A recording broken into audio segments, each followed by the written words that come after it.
Coming up next on Arizona Horizon, former Ambassador Kurt Volker will talk about efforts to increase economic ties between the U.S. and Mexico.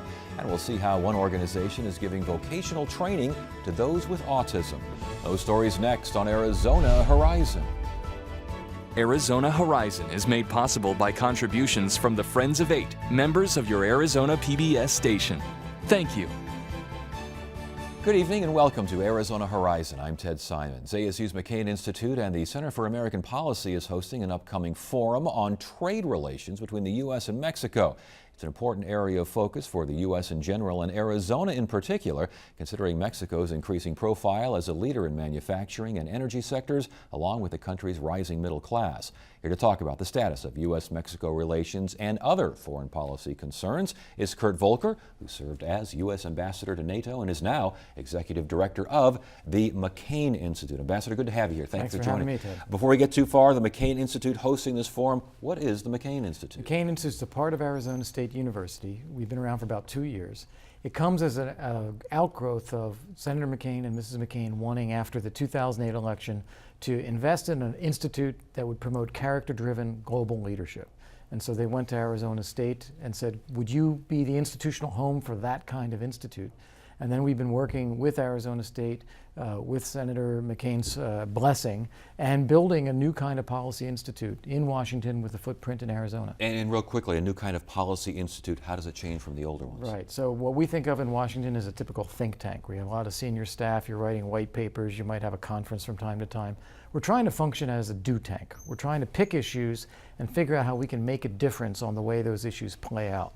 Great example is the work we've done on human trafficking in Arizona, where we saw this year new legislation passed, a strengthening of law enforcement tools, more support for victims in Arizona.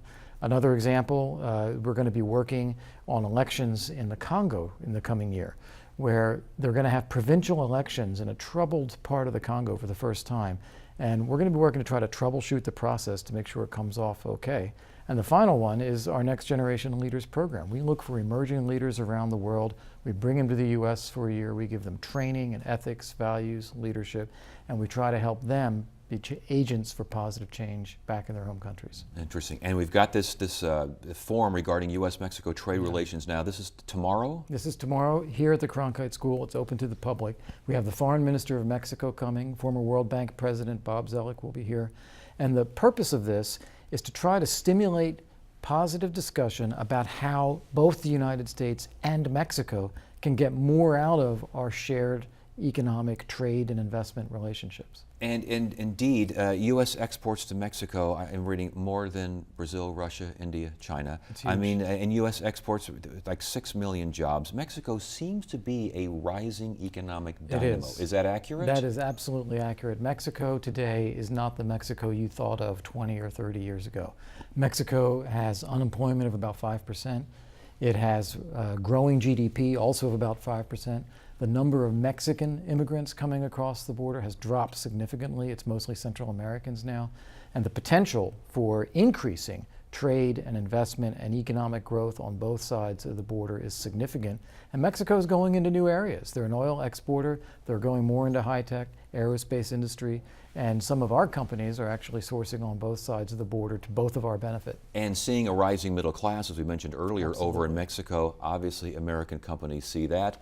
Export time. Exactly. There's exports, and there's also the possibility of investment to produce more goods that then go back into the U.S. economy as well. As far as the leading concerns regarding trade, I know that we've got some sugar issues now that are out there as far as sugar tax, and that's what's in the news here recently. Energy issues. You mentioned energy. Yeah. They have had a monopoly down there for petroleum for a long time. Is that breaking up? It is breaking up, and there'll be opportunities, I think, for Mexico to focus on oil exports, while also looking at imports of U.S. natural gas that could help their electricity sector and further spur their own economic growth, reducing energy costs inside Mexico even while they have an export benefit. There's a lot of shared benefit out of this. I think the way to think about it is if you look at the U.S.-Canadian border, this is a source of massive daily trade, daily exchange back and forth, the auto industry, for example, that really benefits both countries. And the question that we're posing, how can we make the U.S.-Mexico border more like the US-Canadian one when it comes to the economy. Can you make it more like the Canadian one when there are so many bottlenecks? Even as we speak, there are bottlenecks down there. And again, the immigration issue always overshadows things. How do you get past that? Right. Well, that's why we're doing a conference like this, because if you have a policy discussion in Washington about Mexico, invariably the topic turns to immigration, crime, drugs. And what we want to do is say those conversations will go on, people will have to deal with them, but let's also look at the potential of where we want to get to. What is the vision of what we should have? And as far as that vision is concerned, I mean, again, you have, especially in Arizona, especially lawmakers in Arizona, they see cross-border terrorism as a real threat. How do you get past that? Right, that is a real threat. Let's not Sure. let's not minimize Exactly. here. This is very real. And security on the border is an issue. I think that our leaders in Washington are going to have to be dealing with that for some time to come. Help to Mexico to secure access and entry into Mexico would be a very fruitful area to pursue so that we help them control their space better. And we're also going to have to look at just some basic factors. If you think about the influence that drug gangs have or that criminals have in Mexico, how do you diminish that influence? Partly by having a stronger, more robust, basic national economy where their role is less significant. And indeed, when you mentioned crime, and just a few years ago, we were seeing just horrific body counts and all sorts of crime. Again, it's a serious issue. I don't want to belittle it, but how do you get past that if you're talking about trade issues? Well, you can't ignore anything. I mean, let's not pretend these things aren't there. But if you do only that, and you don't focus on the opportunities for trade and investment, you're not going to grow, you're not going to get the benefit for both countries. In the long run, that is the big story. As Mexico develops economically, as unemployment goes down, as the population becomes better educated, as there is more interchange between the US and Mexico, the significance of immigration, the significance of these crime and drug issues are going to go down. Mexican government, I've heard that there is more of an open policy down there. There's more transparency, there's more accountability. First of all, is that accurate? And second, how far can that go? Right. I just visited Mexico earlier this year with President Crow from Arizona State University. It is better, so that was your question. Yes. Is it as good as you want it to be? No. And so there's a long way to go. But that's where you put your investment. You don't wait for it to be Switzerland. You say there's a trend here and we can build on this to both of our benefit. And as far as the perception of Mexico, is much of America still looking at Mexico as 30, 40, 50 years ago? Absolutely. It's very hard to reset perceptions. But I think Mexico has changed a lot, even just in the last decade. And so, again, part of the McCain Institute and other efforts is what, change that perception or use that perception to go into different areas? It's giving an agenda for what we can do together that will be beneficial to the United States and beneficial to Mexico. Okay, since we got you here, and obviously the forum is on Mexico and trade relations, and that's very important. There's a lot of other stuff going around, and not often we get an ambassador to talk about it. So let's start with the Ukraine. What is happening as far as that is concerned? Is American foreign policy regarding the Ukraine effective as we speak? Right. It depends what we mean by effective. If you mean, are the sanctions we've put in place stopping Putin from invading and dismembering Ukraine? No, it is not effective. Putin is determined to break up Ukraine, to exercise decisive influence over the east, and to keep pressure on Kiev and the rest. He has an expansionist agenda. He's put his troops inside Ukraine, tanks, artillery, been fighting inside, and now there's a ceasefire in place, which is basically cementing a frozen conflict if that's where it ends. I believe what Putin's doing is he's buying a few weeks to consolidate, get through the European Union's next consideration of sanctions, and he'll go back on the offensive again. So I think we need to ramp up a lot more. NATO's position in all this, NATO's part in all this. NATO had a summit meeting in early September, and there's one aspect of this which I think is very important and very well done, which is reassuring all of our current allies, Poland, Baltic states, others in Western Europe, Norway, if there is a threat against those countries, like there is against Ukraine, we will defend them. We will be there to protect our allies.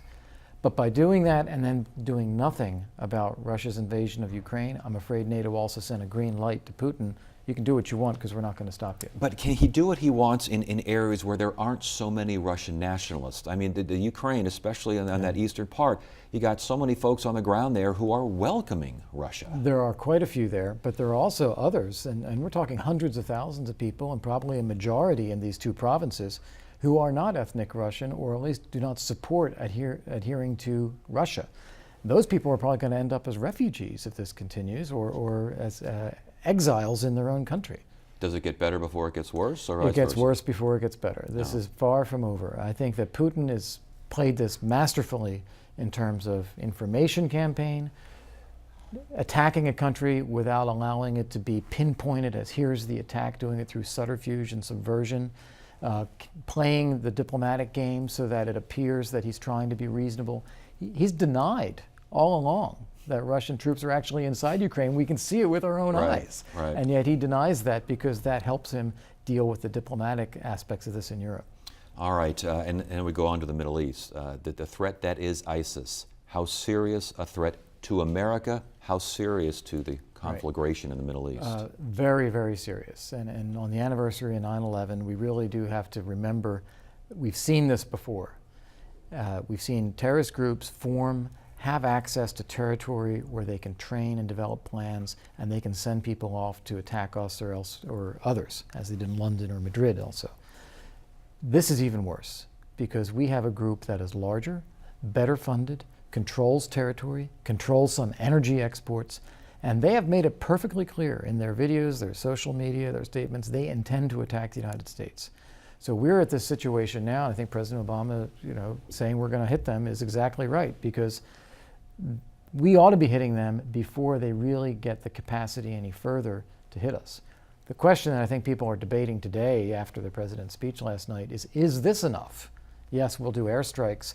We may even do airstrikes in Syria, but are we going to really be sure that we are eliminating this group quick enough before they hit us? Is ISIS a threat to just absolutely turning the Middle East upside down with a Sunni-Shia regional war?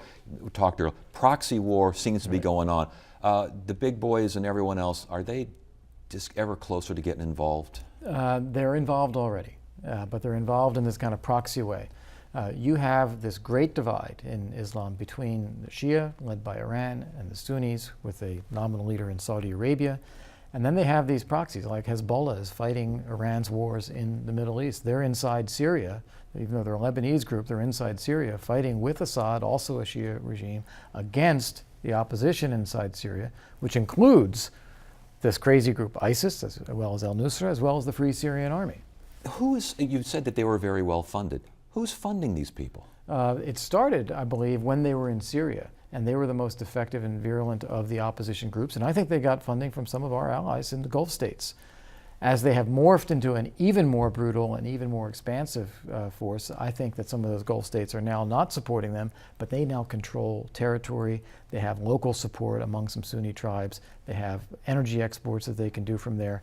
They have done amazingly well at going from a small group to a well-funded quasi-state. We have heard that this is about 20,000, a bunch of crazy people, a bunch of criminals, a bunch of psychopaths, that you just wipe them out, get it over with, move on. Is it that easy? It's not that easy.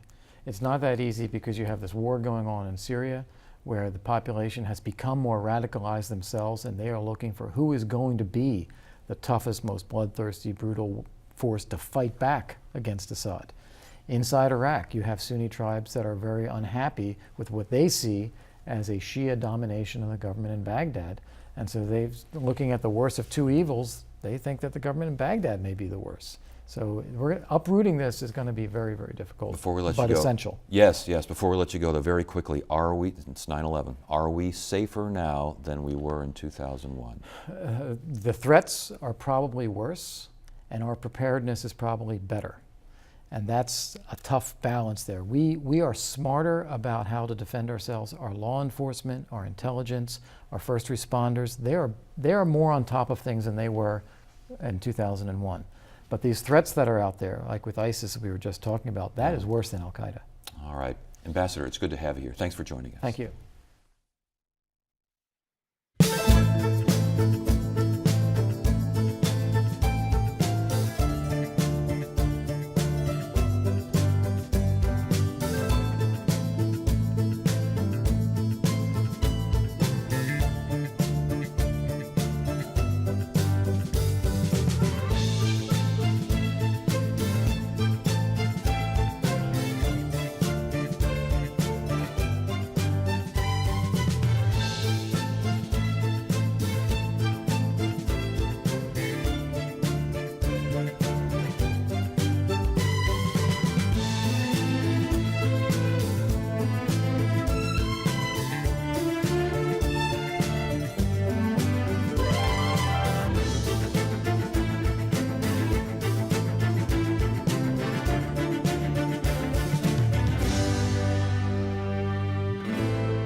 Expand your horizon with the Arizona Horizon website.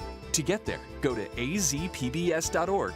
Click on the Arizona Horizon tab at the top of the screen. Once there, you can access many features, watch interviews by clicking on the video button. You can also find out what's on Arizona Horizon for the coming week. If you would like an RSS feed, a podcast, or want to buy a video, that's all on the website too. Want to learn about specific topics like immigration or the legislature?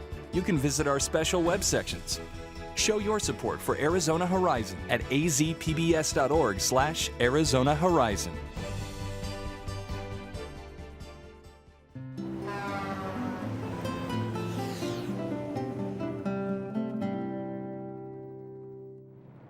In northwest Arizona, just off State Route 95, stands a peculiar monument to the town of Oatman. Oddly, the marker is 15 miles from the town it honors. Wedged into the Black Mountains, the mining town of Oatman was established at the turn of the century. By the 1930s, nearly 2 million ounces of gold had been extracted from the surrounding mines. The price of gold and World War II forced the closure of the mines in the 40s. The town was delivered another blow when in 1952, a stretch of Interstate 40 opened, siphoning off Oatman's lifeblood, Route 66 traffic. It quickly became a ghost town.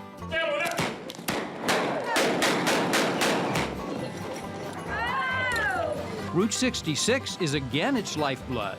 Nostalgia for the Mother Road and the Old West draw tourists from all over the world.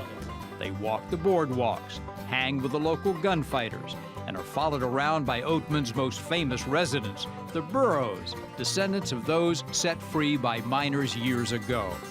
Being closer to Nevada than the town itself, Oatman's misplaced monument is long forgotten, but the town is remembered daily.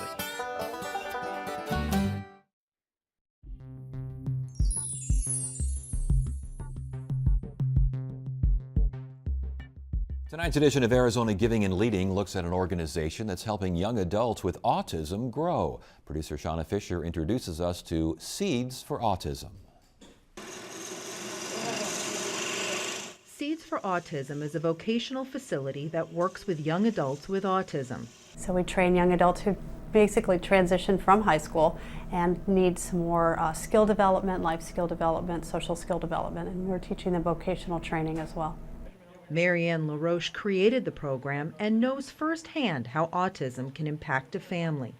I started Seeds for Autism for my brother. My brother was diagnosed with autism in the 70s, and after he had graduated from high school, my family were disillusioned as far as what to do, and it was really a moment of panic for us. And so we put him in a few different programs, but they were really below his skill level, and it didn't really embrace him to learn and to continue to develop. So we just kind of watched that happen for several years.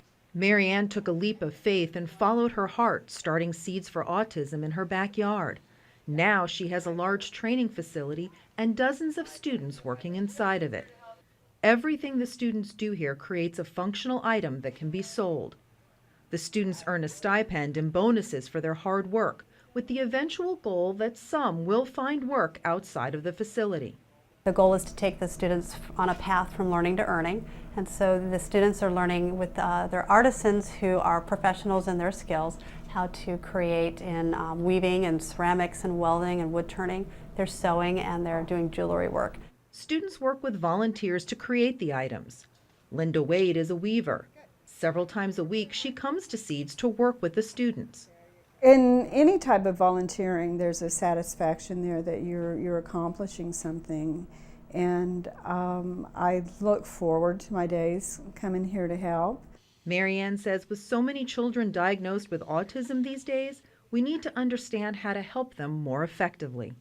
I think when people think of autism, they don't understand that autism grows up, and we always associate autism with the children, and the children are going to be adults someday, and they're still going to be impacted by autism. It doesn't go away. They may learn and refine some of their social skills, we hope, but they still have an impact by that, and it interferes with so many of the things that they can accomplish. Along with learning vocational skills, the students are also gaining social skills, something Marianne says is often difficult for those with autism. It's incredibly important for these young adults. This is the first time that many of them have developed friendships. Sadly, Marianne's brother Paul passed away before he could see all that she had accomplished in his honor, but she has no doubt he would be proud of her. For him, I think he would gain so many of the skills, and just to be able to have friends, that was really an important piece that was missing in his life, was to have people that he could be around and share the things that he was interested in. He's still with me, and he's a part of the program still. He's in my heart every day and the driving force of why I come here. Seeds for Autism relies on donations to keep going. For more information on the group's products, head to their website, seedsforautism.org. Get the inside scoop on what's happening at Arizona PBS. Become an 8 Insider. You'll receive weekly updates on the most anticipated upcoming programs and events. Get the 8 Insider delivered to your email inbox. Visit azpbs.org to sign up today. We end tonight's program with a look at a Mesa woman who uses her love of words to create custom art pieces out of concrete. Producer Shauna Fisher has the story. Block by block, Yolanda Esquer has turned a simple home project into a flourishing business. Initially, when I started, I made a block with our last name on it. And I took it to a photo shoot, and the photographer really liked it. And she said, you ought to make these and sell them. And it just kind of, it's one of those things, when you're talking to someone, it just kind of set on the back of my head. But it got Yolanda thinking, and several years later, she took the plunge and started Tuvlo. The materials I use are pretty basic: water, mortar, and cement. I take that and then I hand pour it into the mold, and I smooth out the top of it. I'll spray water on it if I need it to get a little bit shinier, and then I go ahead and use whatever I'm going to, stamp into the concrete. And it's never going to be the same because, I obviously do it one at a time. And so the finishes and the textures and even the colors, even though it's always gray, is always going to vary depending on the temperature outside, or if I put too much water or too much cement or too much mortar, or not enough cement, not enough water. So it's always different. It's never the same. Working with concrete in Arizona does present some challenges. I have to work very quickly in the sense that in Arizona, especially during the summer, the concrete cures very quickly, whereas it's the wintertime. I have a couple of hours. If somebody says, oh wait, that doesn't look right, or even if I don't like it, I can go back and start all over again. Once the concrete is in the mold, Yolanda uses her stamps to create names, words, even quotes. Pretty much anything a client can dream up, Yolanda can do. I really get a kick out of people when they walk up and you could just see their brain just going, wow, I can do this, or I can do that, or wait a minute, what word do I want to do? Words have always held a special place in Yolanda's heart. A voracious reader since childhood, when it came time to name her business, she drew upon that passion. Well, I have a great love of words and language, and so when I was trying to think of a name for the company, I looked around different languages, and Greek is what I ended up with. So the word Tuvlo, Touvlo, in the Greek means brick. And while Yolanda is proud she is making a living with her blocks, there's something else that fuels her. A piece of advice we can all learn from. Not so much for, the money or, to be someone that's known. I think it's very simple to me, and I don't even think of myself as an artist. I think of myself as just somebody who likes to do what I do. The blocks can be found at the Gilbert's Farmers Market, or you can visit the Tuvlo website to make a custom order. Friday on Arizona Horizon, it's the Journalists Roundtable. The first gubernatorial debate between Doug Ducey and Fred Duval is in the books, and the Arizona Chamber of Commerce and Industry endorses a Democrat for statewide office. Those stories and more Friday on the Journalists Roundtable. That is it for now. I'm Ted Simons. Thank you so much for joining us. You have a great evening.